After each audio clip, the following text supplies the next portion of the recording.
বন্ধুরা good morning. তো আজকে একটা বিয়ে বাড়ি আছে, তো সেই জন্য এখানে বক্স চলে আসছে। আর একটা বন্ধুরই বোনের বিয়ে, আর বক্স আসছে ছোট জেবিএল।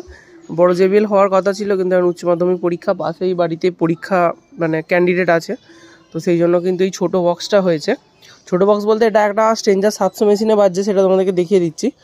আর এই বক্সগুলো সেই সরস্বতী পুজোয় ভাড়া ছিল, তারপর কিন্তু এই বক্সটার ভাড়া থাকেনি, তো সেই জন্য আমাদের ক্লাবেই বক্সটা ছিল। কালকে কিন্তু বক্সটা এখানে আনা হয়েছে, কিন্তু এরা যখন জুড়েছে অতটা কিছু বলেনি, কিন্তু আমি এসে দেখি এই স্পিকারটা দিয়ে একটা অন্যরকম একটা আওয়াজ হচ্ছে।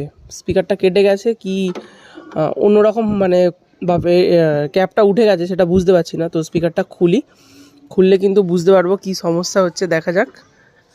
আর এটা কিন্তু 701 মেশিনে বাজে। যদি কেউ এরকম ছোট্ট একটা সেটআপ বানাতে চাও, অবশ্যই কিন্তু আমার সাথে যোগাযোগ করবে।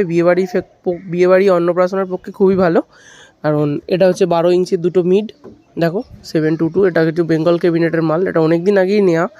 আর এখানে কিন্তু 15 ইঞ্চির দুটো বেস আছে। এটা তোমরা 1000 দিয়েও বাজাতে পারো, স্ট্রেঞ্জার 700 দিয়েও বাজাতে পারো, কোনো সমস্যা নেই। কারণ আমার স্পিকারের ওয়াটগুলো অনেকটাই কম আছে, সেই জন্য কিন্তু 700 দিয়ে বাজে। তো কী ওয়াট দেওয়া আছে পরে তোমাদের সাথে শেয়ার করে দেবো। তো এখন দেখা যাক স্পিকারটার কি সমস্যা হয়েছে।